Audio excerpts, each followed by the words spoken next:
can, just. Okay.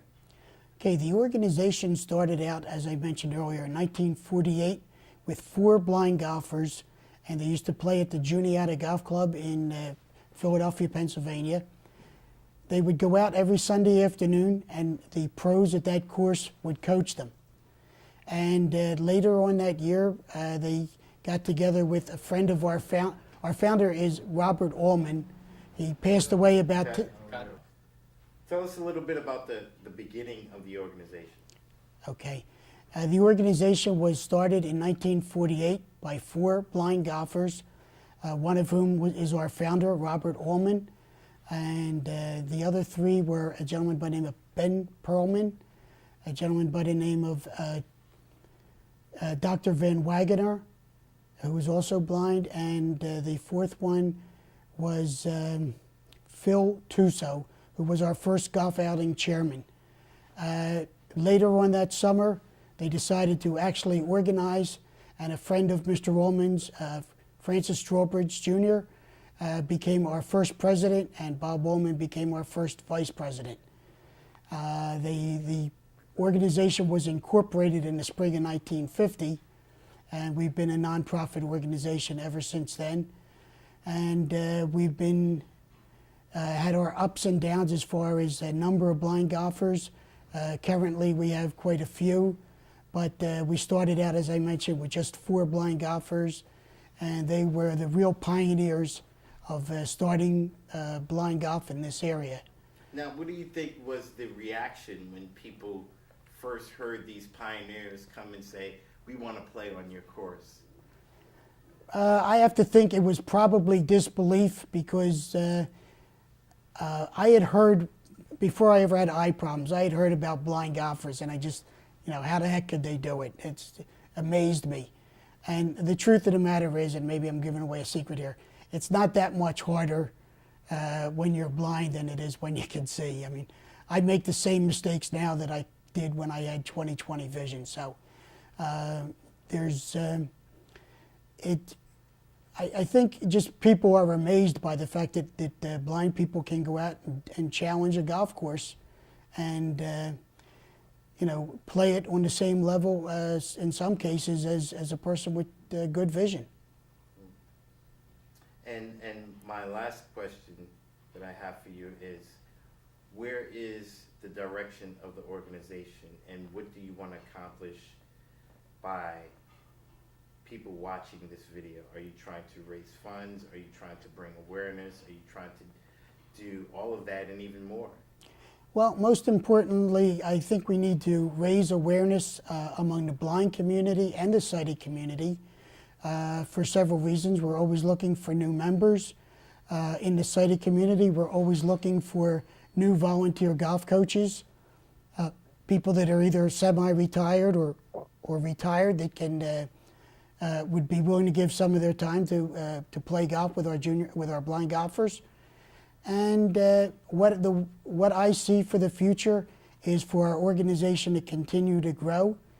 I'd like to see us recruit more blind women, because we just only have a handful right now. And I'd also like to see us sometime before the end of this decade to start a Pennsylvania blind state championship round. Possibly start it in Harrisburg, which is kind of the middle of the state, and invite blind people from all around the state of Pennsylvania and even beyond to participate in a state championship. Anything that you want to give people to make them become aware of your organization, or anything that you want to add that will help further the cause for the Mid-Atlantic Blind Golfers Association? I think the key word I'd like to use here is I'm very proud of the people who founded the organization, who kept it going over the years. We had one member in particular, a gentleman by the name of Urkel Oristaglio, was in the organization for over 50 years, the only member ever to be in it quite that long. He recently passed away. And I'm proud of the people that are in the organization now, both blind and sighted, that really help us make things work smoothly. We have over 30 golf outings a year. That's a major schedule. And it doesn't just happen by dumb luck. We have a lot of really good people and hardworking people that make my job as president very easy and make the organization really what it is today, and that's a thriving association of blind golfers.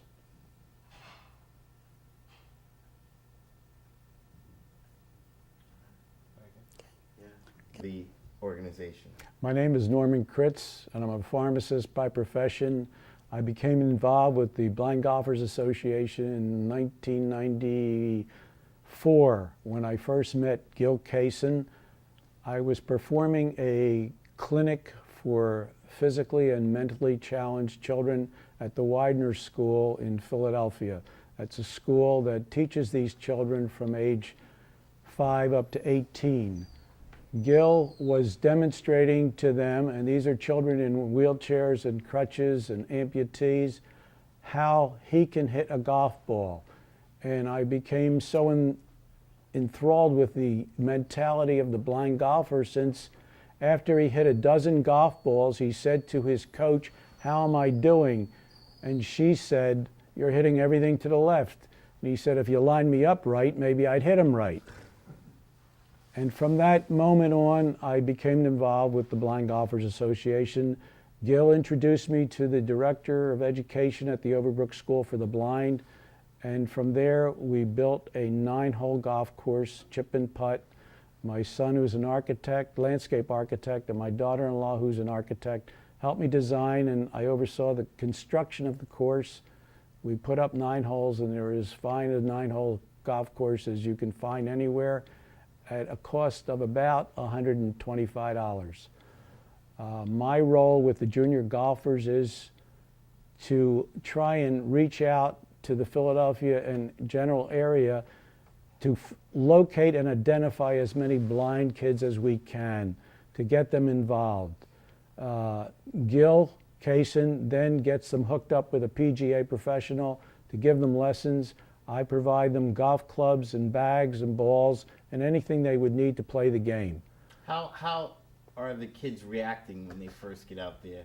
The kids, for the first time when they get out there and they hold the golf club in their hand? I guess the first time I really got involved like that was with a 9-year-old kid about, she was 9, Lisa O'Malley, totally blind from sight, from birth, and never having felt or seen a golf club in her life, and spent the first hour with her just having her feel the clubs, the ball, and had her hitting. After an hour after that, she was hitting the golf ball. Wow. And she was... An hour after just 1 hour? An hour, that's right. Wow. She could hit the ball. Not great, but she could hit the ball, as well as some sighted golfers that I've seen. The kids adapt to it as well as anybody can adapt to it, whether they're sighted or not. It's something that they can do, that sighted people can do, and it gives them a feeling of well-being. Now, are there tournaments for the kids? We do not have tournaments for the kids yet. We have entered a couple of our kids in a regular tournament, and at the time the USGA put up restrictions saying they couldn't have a coach. Since then, they've done away with that law, saying they can have a coach. So we are looking for tournaments for some of our better blind golfers. Now, what type of impact socially do you think the program has with children? Some of our kids start out just getting the social activity of playing golf, and when they reach about 15 or 16, all of a sudden they have discovered the opposite sex, and so they become interested socially and are getting away from golf. One of our kids has left golf, and that was for about 2 years, and now she is coming back to golf because she is finding that she can go on joining the parent organization, and there's a life for her forever as long as she can swing a club. What do you think is one of the focuses of the junior program that's different than the adult program? I know they're similar and they share some of the same goals, but what do you think? There's got to be a difference there. Well, our focus is mainly on clinics for these kids to see how they are progressing from the lessons that they're taking. We run a clinic in the spring and in the fall. We provide 2 hours of entertainment for them. We award prizes closest to the pin, putting contests, chipping contests, give them pizza afterwards, and they've had 2 hours of good solid fun, and they're using the lessons that the PGA Pro has taught them, and they're mingling with other kids who are also blind and visually impaired. That to them is a big thing.